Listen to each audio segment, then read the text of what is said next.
as always, I'm going to start with a prayer of gratitude and then follow that with a little introduction to energy healing, and then follow that with the topic of tonight's, oh yeah, thanks. I know.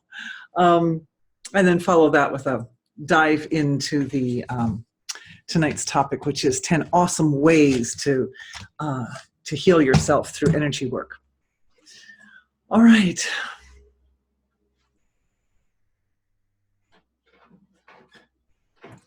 Thank you to the source of creation, the being of everything. Thank you for being everything. Thank you for being gross and subtle, for being those subtle abstract aspects of self which are responsible for promoting evolutionary change and healing, for supporting optimal health in the physiology and optimal health in relationships and circumstances and situations in life. Thank you also for being the great lineage of our ancestors, for their presence in us, in our DNA, at our molecular level. Thank you to all of them for their loving support. Thank you to the divine in all of us in our great big healing circle tonight for being present, for working efficiently and profoundly and cutting to the core of issues efficiently. And I said that. For not being redundant. No, anyways. Thank you always with deepest gratitude to the eternal tradition of wisdom, without whose role in this process there would be no flow of knowledge. So we can't do anything without the flow of knowledge. So thank you to the holy tradition. All right. Okay, so we're going to try to get through 10 different healing modalities tonight. And in the same process, I want to give at least some kind of little introduction and conclusion. And the introduction here for the new people is, what is energy healing?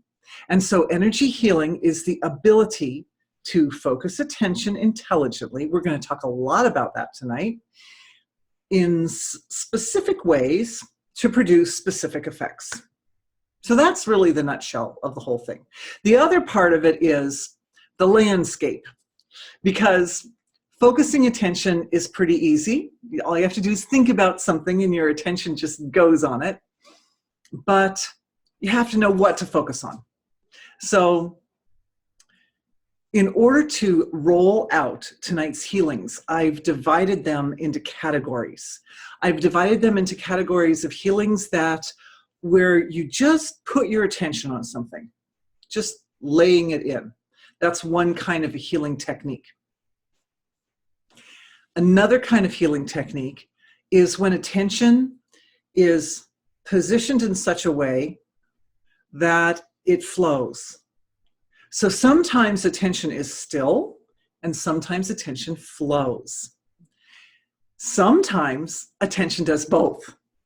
So that's a third way. You can have stillness and flowing at the same time. And sometimes attention does neither. So we have four different ways of getting our attention into the areas of the being that need attention, that need to heal in a supportive way. And all the different technologies that we're going to look at today will fall into those categories.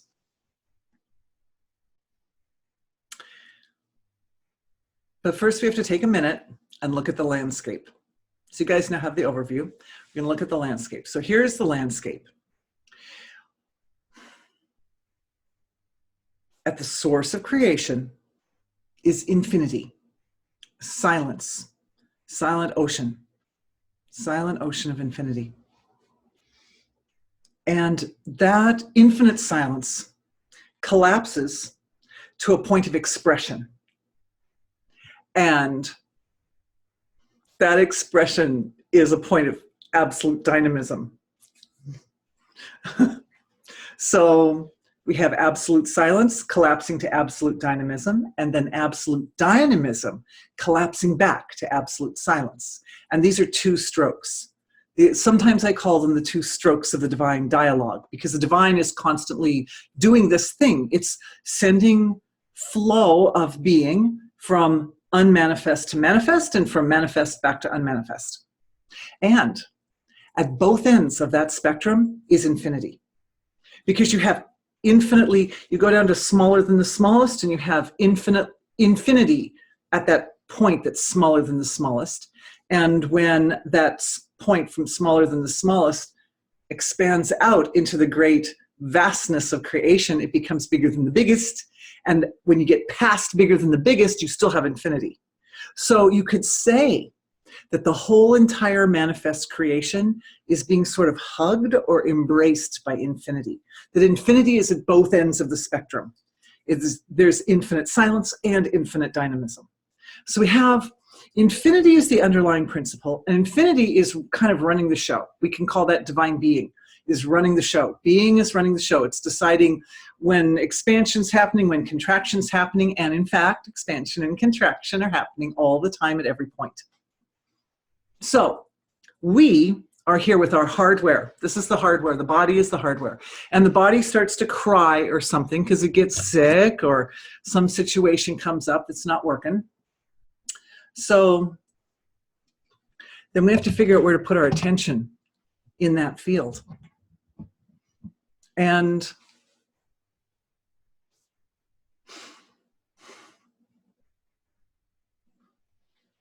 I'm just looking into the field of our collective here because I don't want to lose anybody, not losing anybody at any point.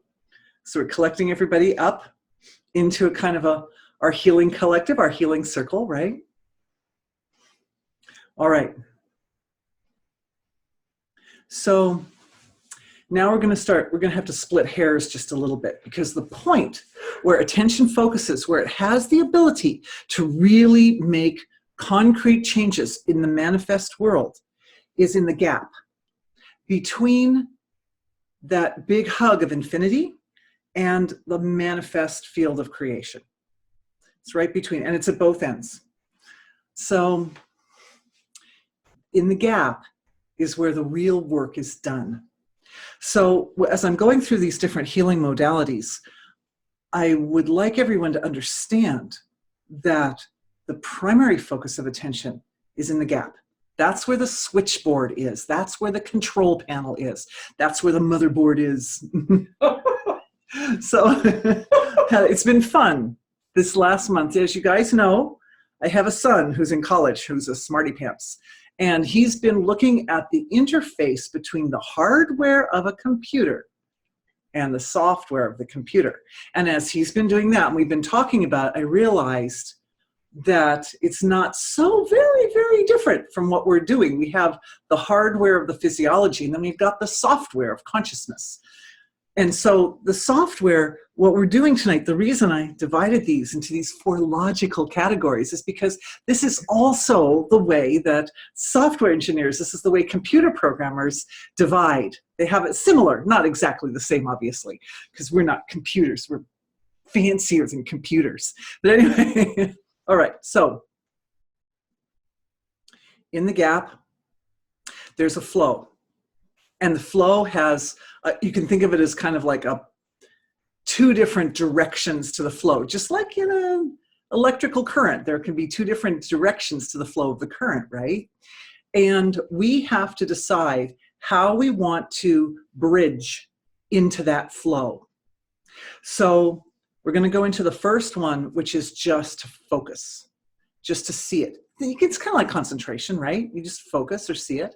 In this category of just putting the attention gently, innocently, what we come up with is there are using the hand chakras. That's one way of just sitting. The value of the hand chakra, and right now as I'm talking about the value of the hand chakra, everybody gets an upgrade for their hand chakras, right? Because we start putting, all we have to do is start gently putting our attention on our hand chakras, and everyone's hand chakras kind of come to life, right? Can everybody feel some energy flowing through those hand chakras? Yep, they're awake. We've got woken up hand chakras. The value of the hand chakra, among other things, is to support the ability to just get the awareness to focus really cleanly and clearly. So wherever the pain is, you can put the hand there.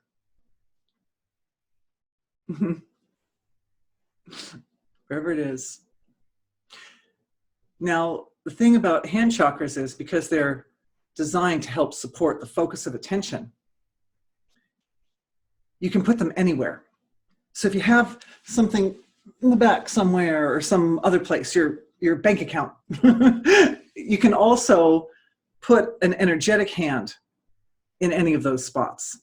You can put 20 hands on your body in various spots just by focusing attention, basically imagine you think, where is the spot that hurts? Oh, it's like way, way back in my back. It's in my kidney area. Well, I can't get my hand back there easily. So I put my attention very gently in that direction. You can also put your hands on the front. If you're trying to get to the back and you can't get to the back easily, here we are between the shoulder blades. All right.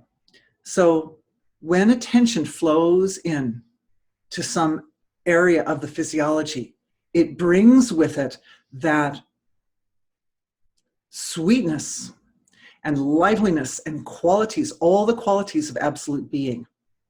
So the awareness goes into a part of the body or a part of the life, and it brings with it wholeness, totality.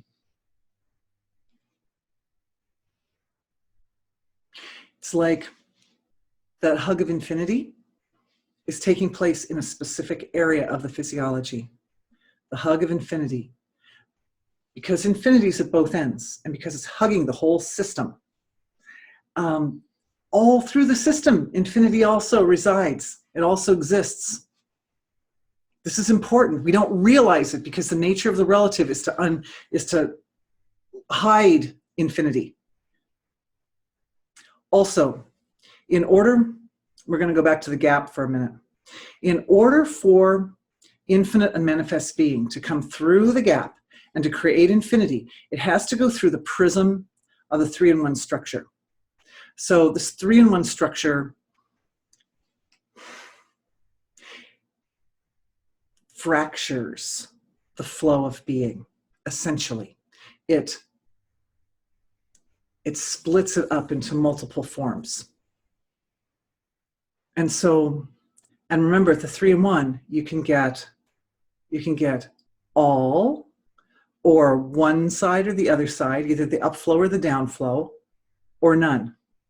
So all, either, or none. These are 3 ways of focusing attention.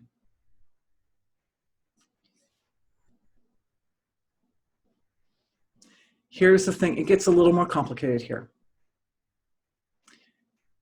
When awareness goes through, say we've got 2 flows. We've got a flow that collapses into being and a flow that expands into the multiverse, into the multiple universe. You decide, you are in control. You decide what happens when that flow comes in. You decide when it collapses, then what happens? Do we keep everything going or do we just sit on it? Because you can program your own awareness to do whatever you want. This is the beauty of energy healing. You are absolutely in the driver's seat. You can change what you program. You can say, well, when both flows are present at the same time, then all the energy is going to be on. We're just going to take off like a rocket ship. Or you can say, when both flows of energy are at the same time, nothing. I'm just going back into the state of pure unbounded being. Silence. We're going to stop the flow of energy. This is how the dissolving manifestation works. This is how the dissolving light medicine works. When we go into that area that's hurt, or like cancer cells that are damaging the body, and they've got a lot of energy coming into them, right? One of the things that makes cancer grow and not stop growing is the fact that it has this great blood flow coming into it and lots of prana and life forces. Cancer cells have learned how to draw energy. So there's a lot of energy flowing in there. So you can program the awareness to go where the cancer is, and the instruction is where there's a big flow, nada. When I see the big flow, then we go back to silence. We go back to unmanifest, the unmanifest stroke.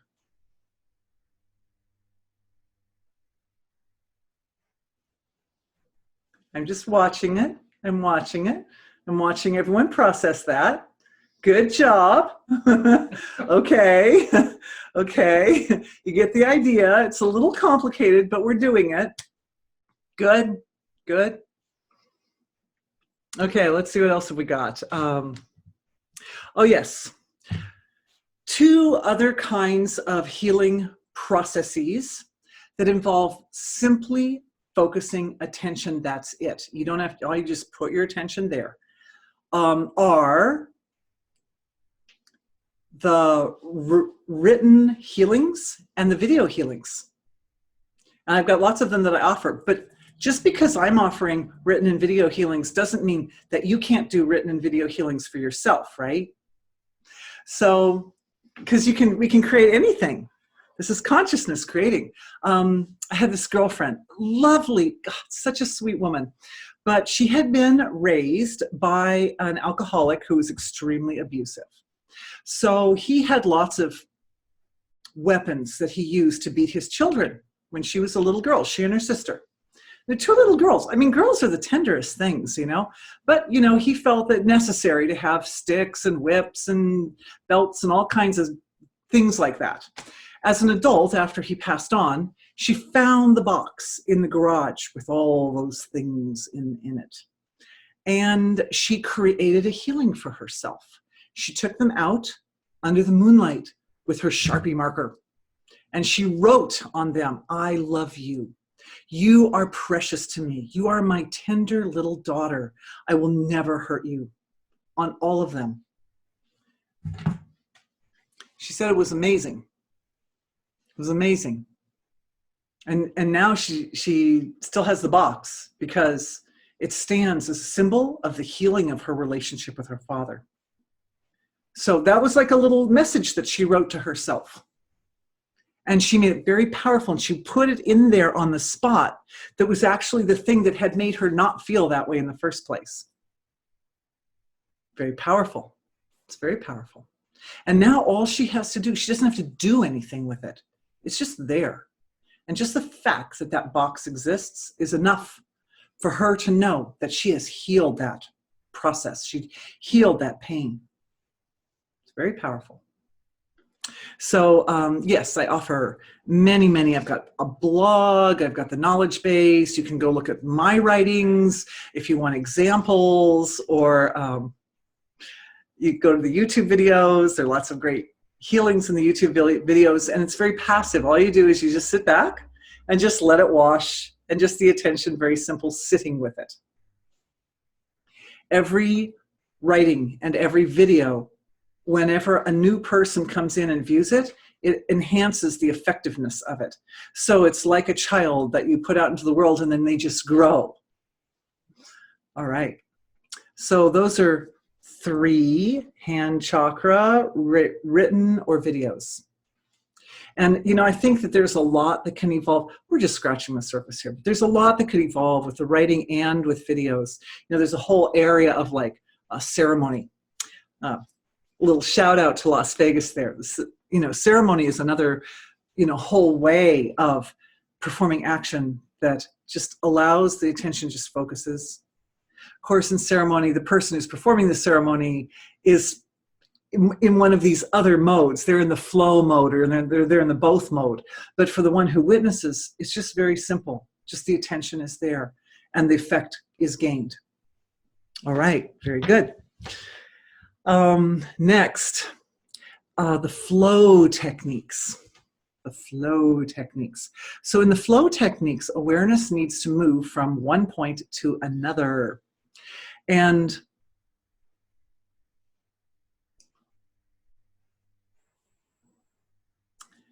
light medicines are probably one of the most important and valuable techniques. The production of light medicines are probably one of the most important things you can do to heal yourself and to keep yourself opulently healthy.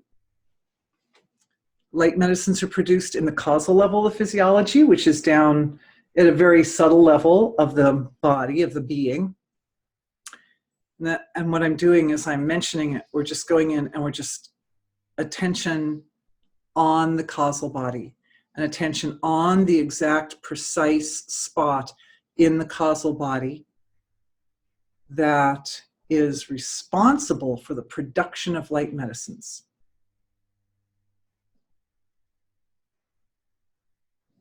All the different flavors and qualities, for example, I just described the dissolving light medicine.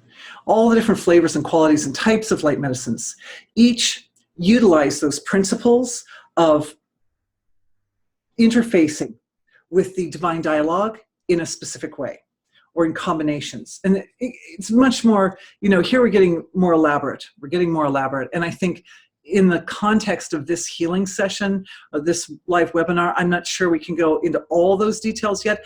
Plus, being not born a computer programmer, I am still working out a few of the details. But because I need to double check everything, right? You have to double check. And I understand light medicines. I'm used to using them, but the breakdown is completely new territory. There isn't anybody out there who's talking about this. So we're the first. We're doing it together. We can do it together. We can do it right now. I have no problem with that. Let's do that. All right. So we have the organ in everybody's physiology, at their causal level of physiology that produces light medicines. And I'm just going into that. We'll take a little read on it first. So there's tenderness. There's also a kind of it reminds me of human growth hormone a little bit, that feeling of like a stem cell, the ability to produce anything.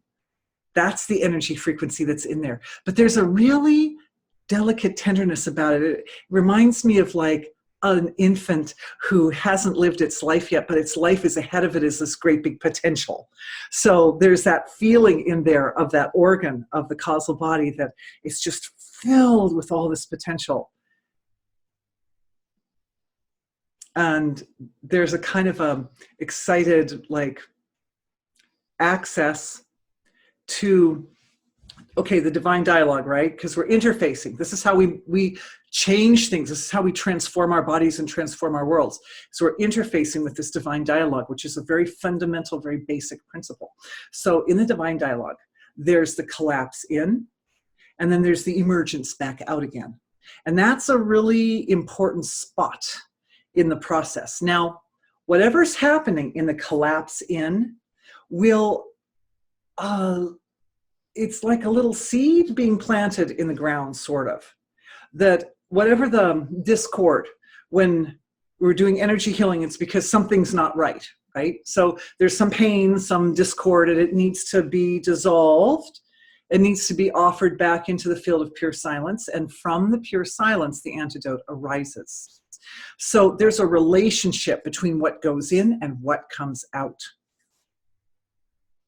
There's also a relationship at the other end of the spectrum, because what comes out is going to be a form which is better able to embody divinity, divine being. So that energy is going to come out and rise up to the surface, and there comes this point where that value of being, whatever we've created from infinity, has expressed itself all the way out to bigger than the biggest, all the way out to infinity at the other end. When that happens, it creates an overarching change in the whole field of creation, and the creation undergoes an upliftment.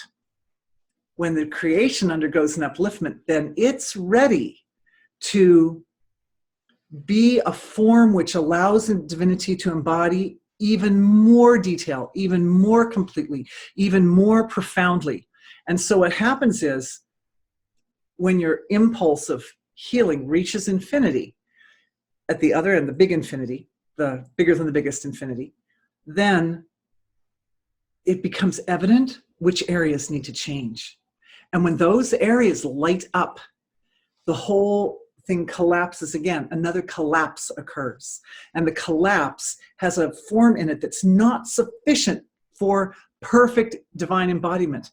And as a result, it has to fall back down again. So there's this relationship between what collapses and what comes out. And so that's the area that we're looking at here. Causal body, making light medicines, just getting my bearings here. Okay.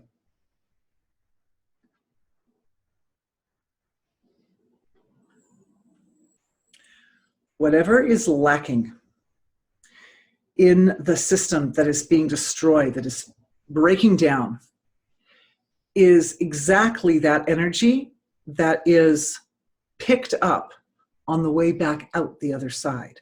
So whatever's good in your world, in your body, in your health, as this old system is collapsing, that will stay. But what emerges out the other side is the piece of the missing puzzle, the missing piece of that puzzle. So this, okay, so this is one of those gates. Well, I'm calling them gates because that's actually what they're called in computer science, just saying. They're called logic gates. What a nice name, logic gates.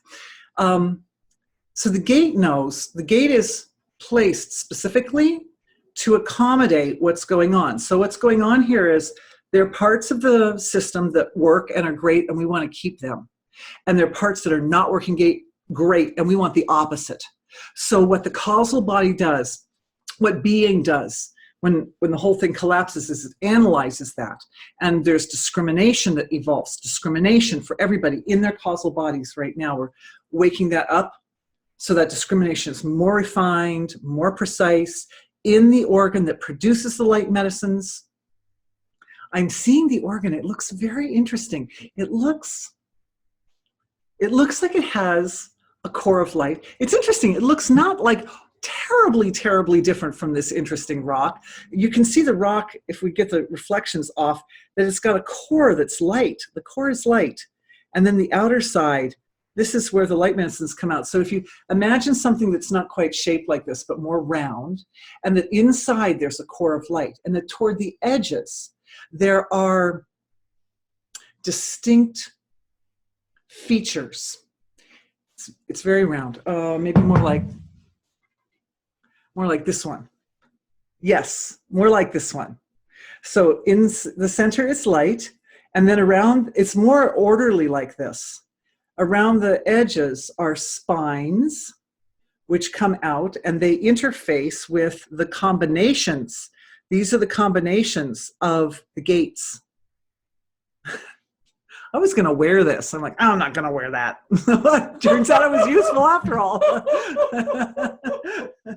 Anyway, here, pass it around. Everybody can look. All right. So this is nice. This is a huge upgrade for everybody's causal body, and particularly for the mechanism that produces light medicines. What that means is new light medicines. More useful light medicines coming. Beautiful. So I'm just checking with everybody that everybody gets this, that the causal body gets its upgrade. So this is the causal body that produces light medicines, folding it onto its own nature to produce its healing for itself, so that it becomes more discriminating, so that it is able, one of the things I'm seeing is many, many more connections between the causal body and between, no, that's fine, between the causal body and between the source of self, like feeding. It's like feeding, it's like being nourished by being. And there are channels of communication between being and the causal body. And these channels of communication are like, just, they're opening with that absolute tender and yet infinite potential. So the potential, having this sort of quality of infinity, is really powerful. It's like really like vital. It's vital. And yet there's also this amazing delicacy in it. And so all those channels are opening between the causal body and the organ that makes the light medicines and being. and being. And it's just looping and looping and looping and looping and looping. And it loops out to infinity. And as it loops out to infinity, it nourishes, it like tickles the whole multiverse. And and yes, we are at the epicenter of this. This is you guys, because I wasn't even going to talk about it, but you guys are out there and you wanted to know. So, and I wanted to know. So we're all learning together. Thank you. Thank you, everybody. It goes out to the multiverse. It tickles the entire field of creation, the big web of life. It tickles it. It wakes everything up, and it like fills with light. And the light shines on those precise areas, those exact areas in everybody's physiology that need attention, that need a light medicine to heal them. Good job, everybody. Light medicines. You can make them. You can make them. Let's make it into an algorithm. 1, you notice the symptom. 2,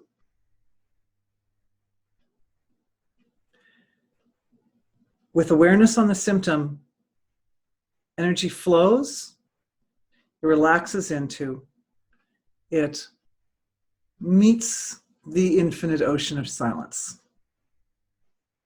From the infinite ocean of silence, the exact combination of intelligences, of stops and starts to the flow of the divine dialogue are offered as formula, as a download to your causal body. So this is like way finer than conscious thinking, right? This is like very abstract. So don't worry if you don't think it in like English words or whatever language you're speaking words. You don't need to think it in words. It's a formula, like a mechanism. You feel it. It feels like a mechanism. It is the antidote. It is offered to the area where the pain is.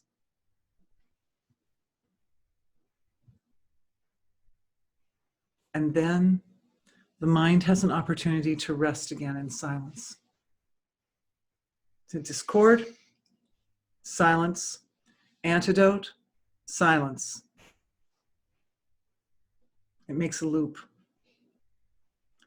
And you may need to follow the loop many times around, as many as you need, but what you'll find is every time you follow the loop gets more efficient. It's like oiling it. As the attention goes through that loop over and over, it oils the loop, and the loop gets faster and smoother and more efficient, and pretty soon it's spinning out to infinity.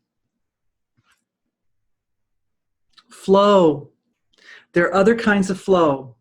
That's an example of flow going to the causal body. But we can do flows that go directly to the body itself, and the digestive mastery technique. I think I still to this day, and that one came in 2010, it came to my door, but it's still one of the best techniques ever, I think. I mean, it really helps. I'm still using it, I'm still enjoying it. And that is flowing, loving gratitude toward the gut. Flow, loving gratitude toward the gut area. And when that loving gratitude goes into the gut area, I just thought of something. I just thought of a validation here. You know, a lot of women have issues with their hips and their bellies, right? I don't know if guys have as much, but I know women do. A lot of women do, even thin women. And so it's interesting that this technique came out in 2010. Since 2010 till now, fashions of bodies have changed. And women with a little more meat around their bellies and around their hips and everything are considered very beautiful now. Thin women are still considered beautiful. That's the amazing thing about it. But I really feel that a technique like this, it has this feel, all of these techniques have field effects.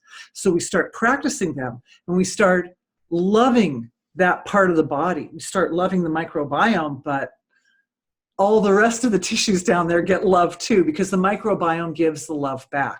So it starts flooding the body with its own neuropeptides and its own hormones and endorphins and different energies that support feeling wonderful in the body. And the flow of love increases in the body.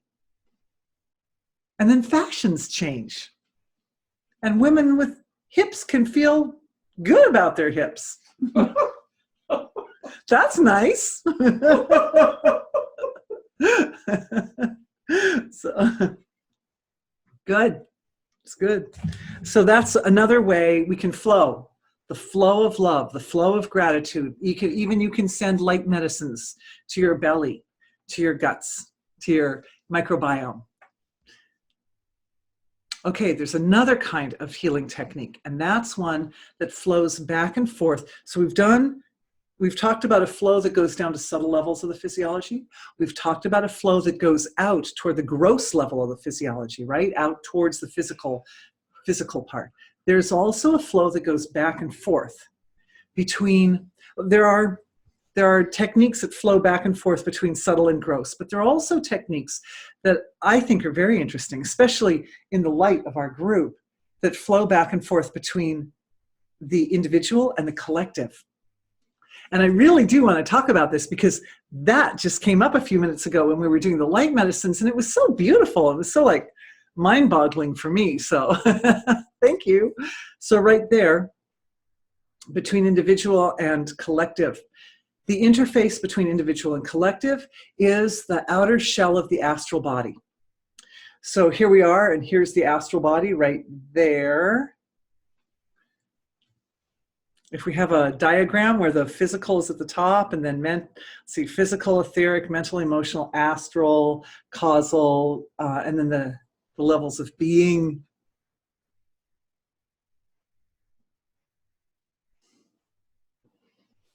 So awareness is moving to the astral body.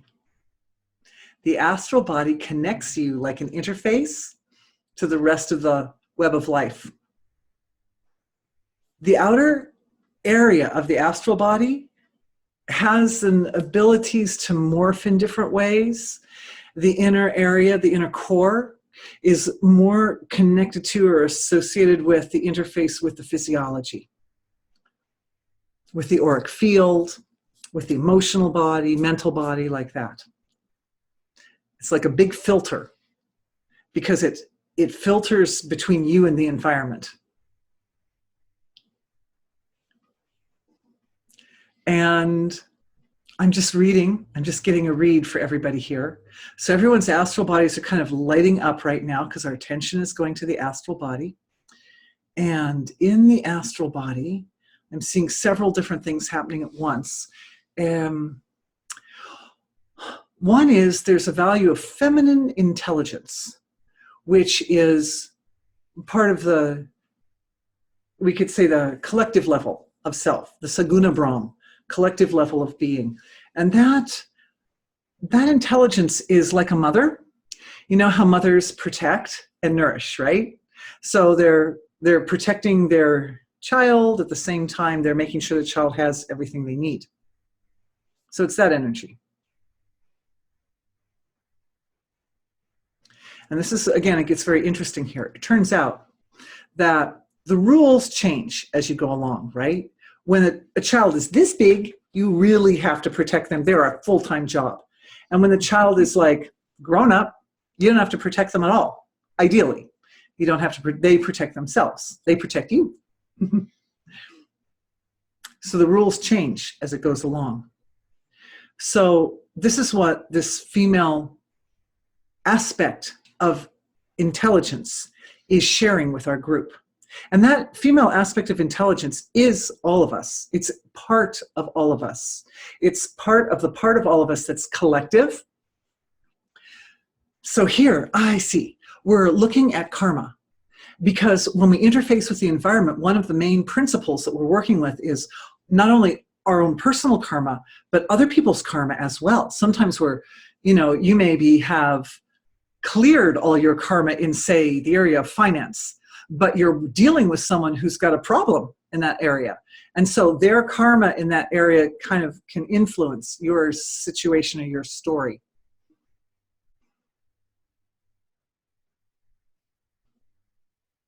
So this is the relationship, the individual and the environment.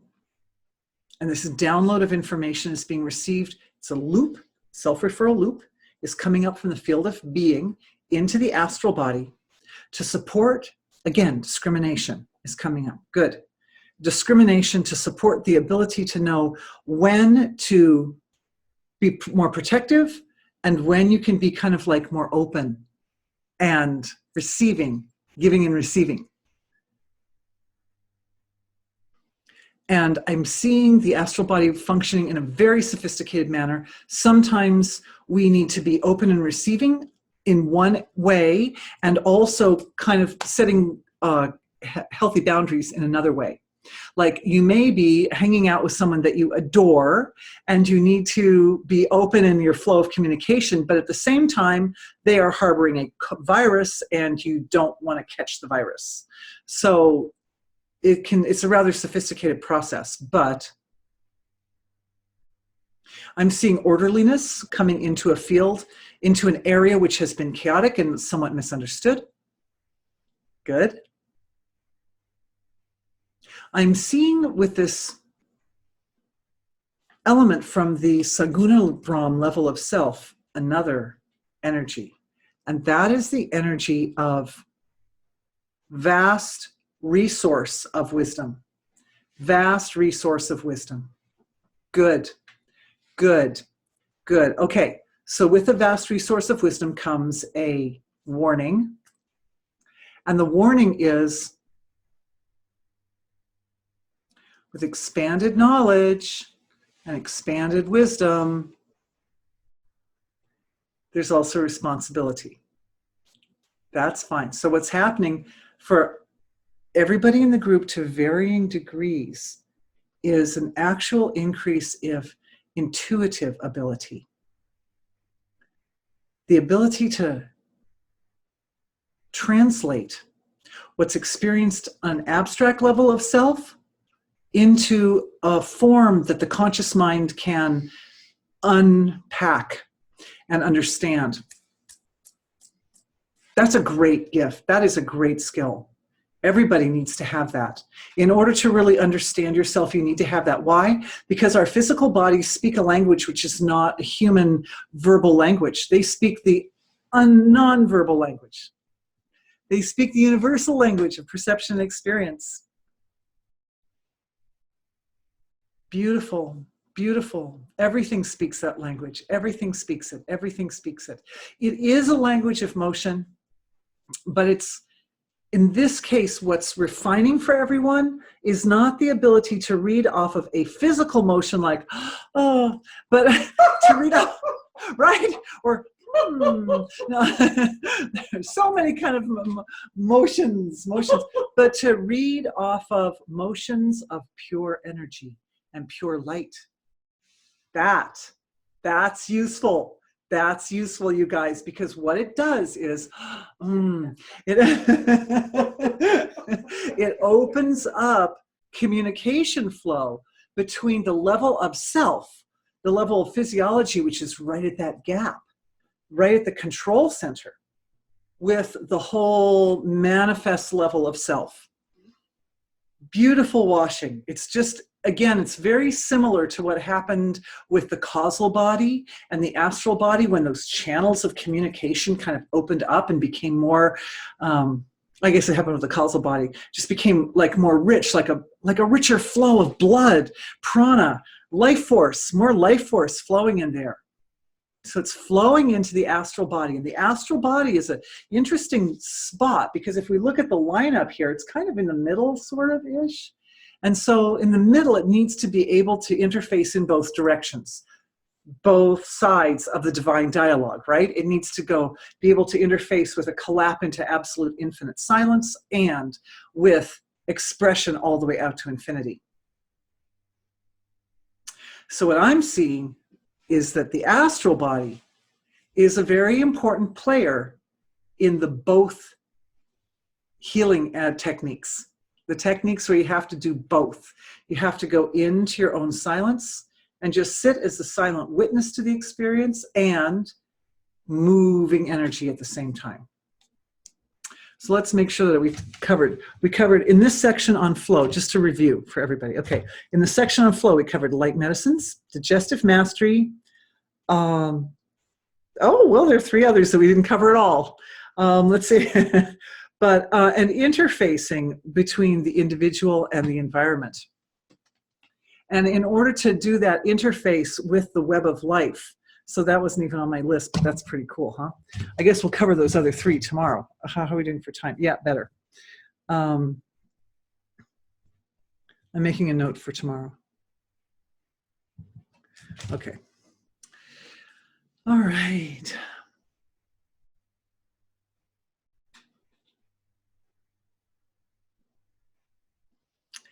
It's not just that the movement of energy flows. It's where it flows and how it flows.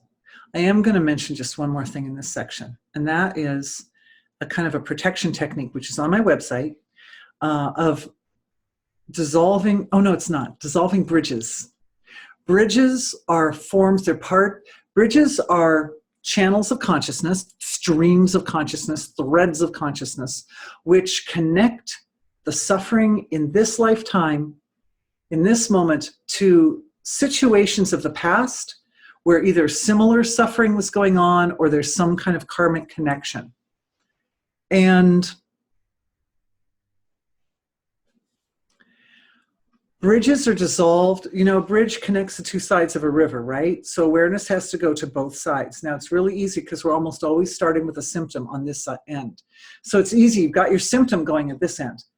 At the other end, the way you'll know that you have a bridge that needs to dissolve is that at the other end, there's almost always a resonant, similar problem. And often for the past life or for the past incarnation, the problem is multiplied. Usually what we're experiencing in this life is like a little piece of it or a little reflection of it. And very often what happens, there are two different ways it can happen, but usually what I see is in the past, someone, you know, had like a terrible accident that may have killed them. And it wasn't possible to fully process the experience. And so then in this lifetime, the same part of the body that was hurt back in the other one, it's giving trouble. And so what happens is part of the processing is happening in the present. So what happens is we find ourselves processing something and we go back and we find the seed of it in the past and then deal with it at both ends at the same time. Whatever the karma was, whatever, maybe there were some belief systems behind it, maybe there can be any number of different energies that are locking you in to that experience. But basically the idea is to unpack it.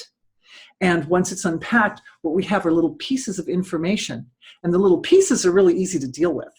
So unpack it, deal with the pieces, and then dissolve the bridges. And the dissolving of the bridges is done with that energy process that I mentioned before, that dissolving energy. That's the energy that when there's a flow there, the way we interface with it is the more flow, the more we stop. When the bridges dissolve, then there's no more connection with the karma. And I've seen some really amazing, amazing, miraculous healings with this. Some of the more interesting ones that are kind of like instant. Very nice. Okay, cutting cords. I see questions coming up. And I know there's a question that came in on the email today too. So I want to look at that before we go to the last two levels, which are techniques that involve both stopping and flowing, and techniques that are neither. But let's go ahead and, we're at a kind of a middle breaking point. So let's go ahead and take some questions here. We'll take the one that came in the email first. So this question is, it seems that integrity and stability of our grounding cord is fundamentally important for the healing work. That's true, it is. What techniques do you suggest for maintaining unwavering balance as the basis for all healing work? Now, because of the preface to this question, I'm assuming that, and maybe I shouldn't assume, maybe clearing assumptions, but I'm thinking that what this person is asking is that they want to know how to work with the cord of light in order to support unwavering balance.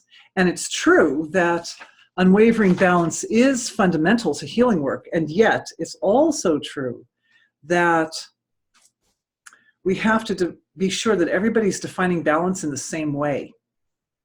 Because balance can mean the state of absolute perfect balance, which is divine being. Or balance can mean maintaining your balance like a dancer, even if you're on the side with the symptoms, or if you're on the side with the antidotes, that you're still witnessing the process and seeing the whole picture. So we're going to break it down 2 parts. First, the cord of light. The cord of light connects us to the core of the earth.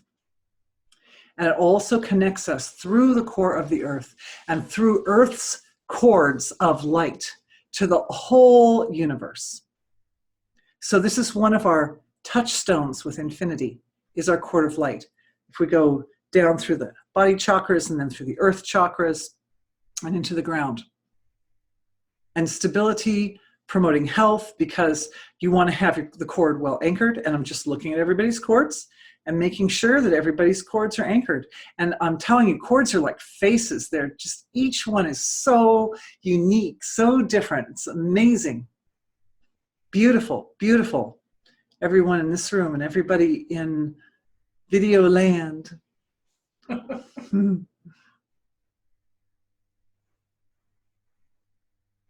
Stability and integrity are light medicines, basically. They're forms of consciousness, forms of intelligence. But even more than that, there is, what I'm seeing is a system within the web of life, which interfaces with our cords, especially we start getting down into the deepest levels of the earth. It's a very big, complex system, and good. And down in that area, the stability of our cords is not just maintained by our own physiologies, but it's maintained by the intelligence of the earth as well. The earth wants us to stay alive. It's very sweet. The earth is compassionate. What techniques do you suggest for maintaining unwavering balance as the basis of all healing work? Well, not gonna lie, this is about where I do a plug for TM. You know, I mean, there are techniques and there are techniques, but the technique of the field of infinite and divine being is the field of absolute balance, of supersymmetry, unified field of all the laws of nature, supersymmetry. So any kind of contact with that, any familiarity with that, any stabilization of awareness with that is going to have the most powerful, the most concrete effect, the most profound effect for supporting stability and balance. And honestly, there are many, many ways to transcend. Some are more efficient than others. But it's, in my opinion, everybody has to find what works best for them. And, you know, I happen to be very familiar with TM because I practice it. And I know that it's extremely efficient and has really, really incredible effects. But there are ways. There are ways. There are ways. Everybody has ways. It's not my job to tell you what feels best to you. You got to find that yourself. All right, let's look at another question. Hey, hello. So Dorothy is really cosmic tonight. Oh, you know, they can't see your question unless you put it in the chat. He's making comments about me. Dorothy's cosmic tonight with expression of being there and not being there both. This is the divine being self referring or conversing with itself. Yes. Where do we put our attention in all this? Maybe non-intention, allowing clear intention, or maybe I would say clear attention at that point too. Non-focus, allowing clear focus. Right. Oh, I see what you're saying. So non-intention, allowing clear intention, non-focus, allowing clear focus. Maybe this focus on nothingness of the gap, question mark. So good. This is very profound. Look, I know you guys, we're talking at a very sort of abstract level. And so I like this as questions come in. It's a very abstract question. So where do we put our focus? Actually, this question leads into the next section, which is, what are those healing techniques that do use both? Where the awareness is just focused and balanced and centered in just pure flow versus moving and dynamic. We're going to go and read the second questions from the same person. So I'm just going to throw that one out at you too. Is a radiant light worker who radiates much light from collective of healers just sending healing light medicine for those to use it, like a generator of light medicine, for the flow of love to the collective, for more specific healing? Yes. And you are that. We are all that. And our healing collective, as we've been talking tonight, is becoming more and more integrated. And as a result, the work that is flowing out from us is having greater influence in the collective. Every healing you do for yourself, every time you melt a cancer cell, every time you bring better blood flow to some part of the brain, every time you reduce inflammation in a joint, every time you do anything, that healing radiates from you, through you, to the collective. And it supports others who were resonating with that same level of imbalance. It's like my words. When I say the word words, it goes out, but it never stops going out, right? It goes out to the next wall, the next building, and the next tree, and then it goes out to the stratosphere, and then it goes out to the universe, and it keeps going. And so same with our healing work. Same with our healing work. Our healing work, being's healing work. Being does it. And it's talking to itself. When we heal ourselves, being is talking to itself. It's saying, there's a part of me that's not okay because it's not able to embody divinity. I'm not able to feel as in a intense hug with you as I want to feel. That's what being is saying. It wants to be in this relationship with its own self that's very intense, it's very rich, it's very luscious. And there's some area that's blocking that flow of lusciousness. So it says, wait a minute, I'm like only half hugging here. So then it's like, okay, where's the spot that's not working? Okay, we got to break it down into nothing. And then there's a hug going on over here. There's probably some hugs going on out there too, eh? It comes out.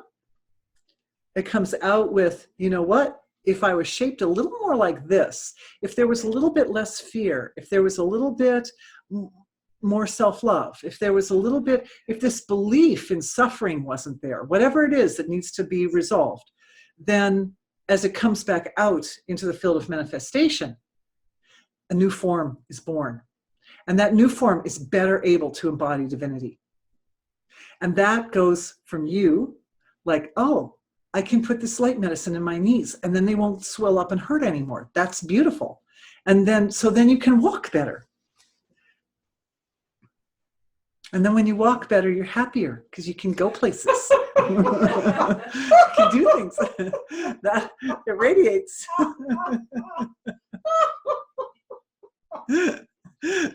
Good thing I have my mom here. Anyway, and everybody else I know. Anyway, so all right. Like a flow of love causes the light medicine generator to produce more light medicine for the group. Nice. Okay, so what he's asking here, okay, let me just make sure that we've covered these. I'm going to cover the question number 1 when I go to the next section. I'm going to cover question number 2 right here. The answer is yes, I've talked particularly about reverence as, but love also is part of that. You know, really pure reverence includes qualities of gratitude and love and so forth. Love, appreciation, acknowledgement, all those qualities. And the flow is laid open. It's maintained open through reverence, particularly the connection, the really delicate, fine connection to that aspect of self which is responsible for the transformation, for that part of being. You get down into the field of being, right? And at that level,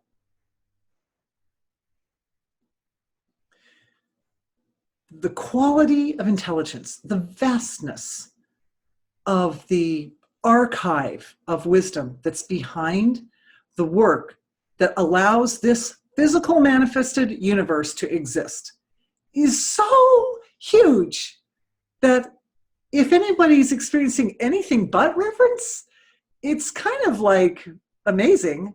And so that, hopefully, everybody's experiencing that. So that is your collective. That is our collective. You are my collective. I am part of your collective. We are all part of each other's collective. And so that interface is one of gratitude and love and light. And the light medicines are coming to you constantly from every corner of creation. They're coming to you through the subtle levels of your own being, which are collective.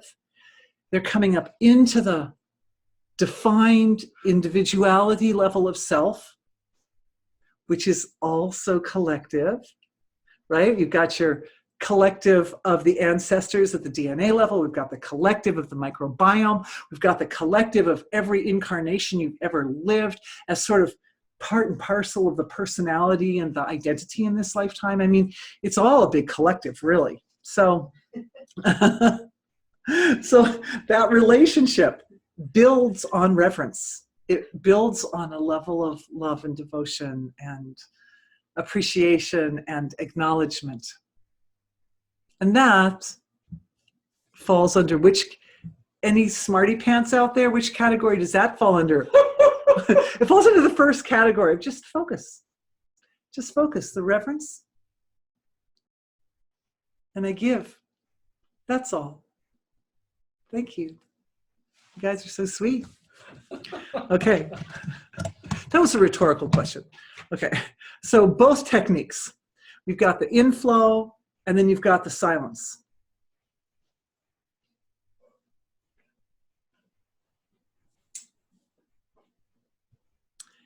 This is a very powerful technique I'd like to show you guys. We're going to look at it by example. And it's known as the nuclear warhead mantra. What? The nuclear warhead mantra. It's very powerful. They think it's funny. It's funny. It is funny. It's great. It works like so well. So the nuclear warhead mantra, I'm not going to give it to you. I think I've referred to it before. So I think some people have gotten the link to it before because I made reference in previous webinars. But to my team of one, well, if you count my laugh track, if you count my mom, I have a team of two. No, anyway, no, the point is that the nuclear warhead mantra can be found online on YouTube. It's complicated. It's long. But it destroys negativity really fast. And it's most useful if it's used when awareness is at a very fine level. So it's good to listen to it, and that's at more of a gross level. It comes in, the sounds. But once you have heard it, there's a part of your mind that will store it. I'm just telling you, it is like that. Everybody has the ability to make like a file in their mind and store whatever they need to store. So store the nuclear warhead mantra in a file. And then anytime you're up with something which is really a problem, you can offer the nuclear warhead mantra. And what you do is it's like a file on your computer. You just click on the file, and the file, or like a program, like an app. It's like an app. You just click on the app, and then the app does what it does. So it's not necessary to actually memorize the whole thing. And we'll send a link to everybody so you can hear it. I particularly like to use nuclear warhead mantras When people are dealing with influences from the outside that are particularly malevolent, and it happens sometimes, there are all kinds of things that happen. One of the things that happens is human beings produce very beautiful, subtle energies associated with spiritual virtue, associated with virtues, basically all the virtues. There are very, very delicate energies associated with those virtues. And they produce a kind of quality of light in the being. Now, even people who are very virtuous may not necessarily have perception refined enough to realize that they're producing this very beautiful material, very, very fine, very blessed, very holy material. So it can happen that if you have someone who's very capable, spiritually capable, very accommodating, very sweet, they're producing this softness in their being all the time. And there are intelligences in the creation that know that this is valuable. Just like we know that there are diamonds in certain places. And so we go in there with our machines and we dig around till we pull those diamonds out.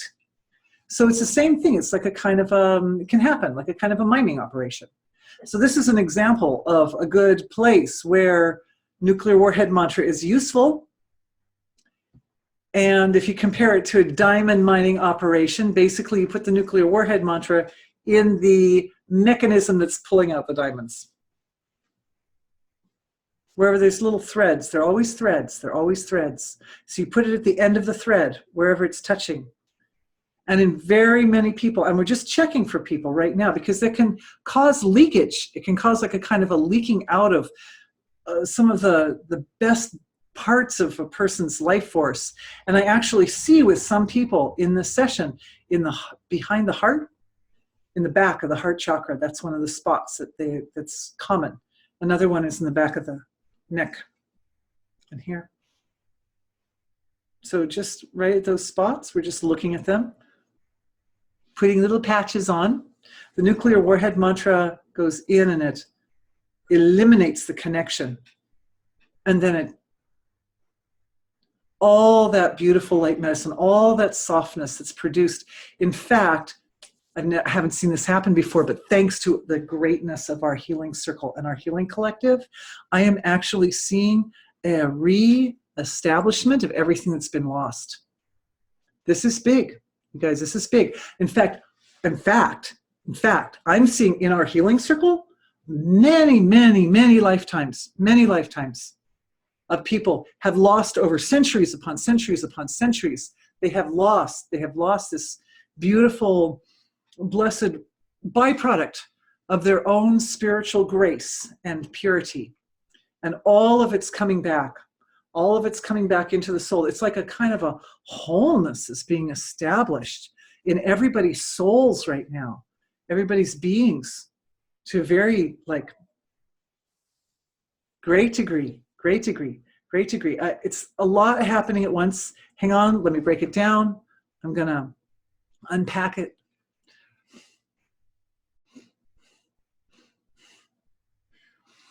There are discordant feelings associated with it.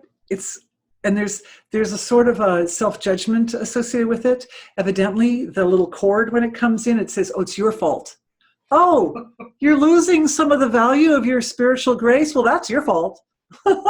No, it isn't. So that little piece right there keeps the guilt flowing, and the guilt stops people from doing anything about it. Well, it must be my lot that I have to do this. I work tirelessly and get nothing or whatever. No. All those little spots, all those little beliefs being released, dissolved out of the system. Good job, everybody. Good job. And where are they being dissolved? They're being dissolved in the astral body, because the astral body is where we interface with the environment, right? For a lot of people, those beliefs were stuck in little spots along the spine, in the chakra points. That's also being released. I'm also seeing something that looks like a mandala at the, all of us, everybody. It looks like we're at our feet, at where we connect to the earth. There's some kind of a mandala right there that's forming for everybody. And it's extremely orderly, and it's like it almost looks like a kind of a shield. So what I'm feeling is that this form, which is spontaneously being produced by everybody in the session for yourself, is a structure of orderliness that supports you to never fall into that again. Never fall to that trap again. Never, never, never. This shield thing that I'm seeing is a part of a larger form. So it's like a fractal. There's like a fractal. The larger form is, it goes up to like universal proportions. So there's a mandala like this. Maybe mandala isn't quite the right word, like a kind of sacred like a yantra, like a sacred geometrical form, which is in the cosmos. And it is a kind of archive of the laws of creation, the laws of the universe. And it resides ultimately in the causal realm of creation. And it's an archive, it's a structure, and it's associated with intelligence, which is in the finest level of creation, which is responsible for laws. And I think years ago, I heard Manu is the lawgiver. So Hindus have given it a name. There's a name there. But we know those intelligences are part of our own being. So that Manu is like the overseer, the protector, the holder of this form. I'm asking, is the form we're seeing, is this universal form that looks like this great big mandala, is that the body of Manu? So it's alive, it's a life force, it's one way that Manu manifests as this yantra-like form, this mantra-like, mandala-like form. But we could call it the shield of Manu, but it's like a shield, and it's protecting everybody's physiology. And it's interesting that it's sitting at the base of the physical form, sitting where the body meets the earth. I guess in some ways that makes sense, because mining operations are sort of earthy things. And it's also, as I mentioned before, the cord of light that connects to the earth is also how we connect to the rest of the universe. So if there are any intelligences in any other parts of our galaxy or any other parts of the universe, they could theoretically come up through the earth. But wouldn't the earth also protect? We're kind of digressing because we didn't get to our 2 points over here. We're coming to the end. Sorry. The healings that we do are really exciting to me, you guys. Anyway, maybe we'll answer these questions tomorrow. Let's make sure that we've at least covered the last 2 points. For those who can't be with me live tomorrow, of course, everybody gets recordings, so you get to see tomorrow's session. But nuclear warhead mantra is an example of sitting quietly and also flow. The sleep activation, which is on my website, and the self-love activation and the wealth activation and the healing algorithm are also, all of those are under my category here of flow and sitting in silence at the same time. Like for example, with the sleep activation, what we do is you put the awareness on the pineal gland. So it's just sitting with the pineal gland. And just sitting with your own pineal gland often can be enough to help you fall asleep if you're having trouble. But you can flow gratitude and appreciation to the pineal gland, and the understanding that you know it has the capability to do what it needs to do in order to bring you to sleep. So both sitting alone has its own effect, but then also the application of a reverence. The application of reverence is the other side. Okay. Neither. There are techniques that are neither. So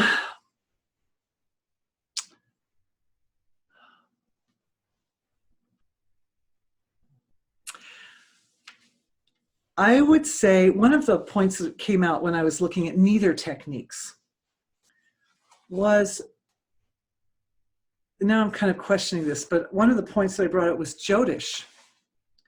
Jyotish is an ancient form of Vedic astrology. And Jyotish is a body of knowledge. It's just a body of knowledge. But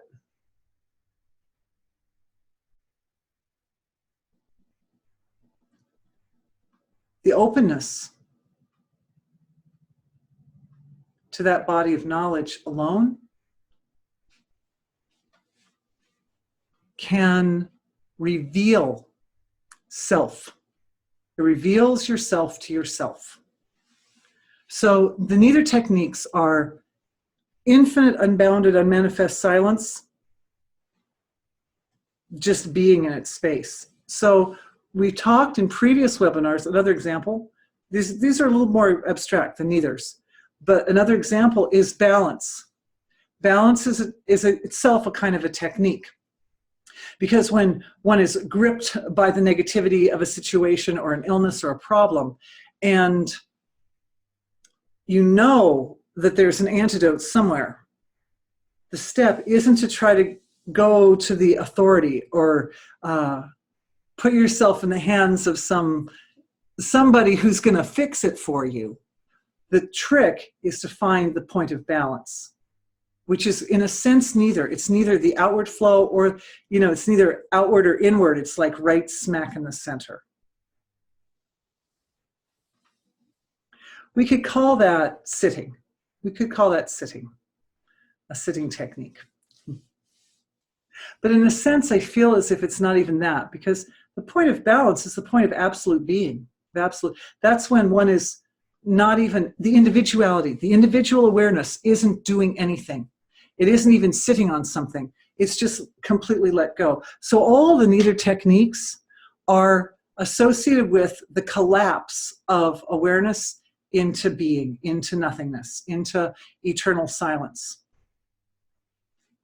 Then the individuality isn't doing something. So I guess that would, I'd say, be the point of discrimination. That all these techniques are what can you as an individual do to affect a change. But there are some techniques that involve not doing anything. And the algorithm is one of those, essentially, even though it's also part of a flow. But it definitely has I had the algorithm up in the number 3 category, the both category. But it also has an element of just completely giving oneself to eternal silence. All right. So we have come to our hour and 15 minutes. Thank you, everyone, for being here tonight. Thank you for the incredible healings that came out tonight. Oh, I'm so blown away. I'm so blown away by some of the work that we did today. And I want you to know that the healing work that we did today came up specifically to enhance everybody in this healing webinar's ability to use all these techniques more effectively. So anyway, I'm really grateful, and it's always fantastic to see everyone, and especially grateful to my team. And you guys are all my team, and you guys are my team too. So thank you for being part of my collective. I love you all dearly. Oh, points about, oh yes, our Jyotishi who's with us tonight. God bless you. One of our Jyotishis who's with us tonight. Knowledge is the greatest purifier. Isn't that beautiful? Knowledge is the greatest purifier. So thank you. Thank you for the hearts from California. Thank you to everyone. We will continue tomorrow, and there's a lot more to say about all of these 10 best techniques for healing. So see you soon. See you in the morning. Bye.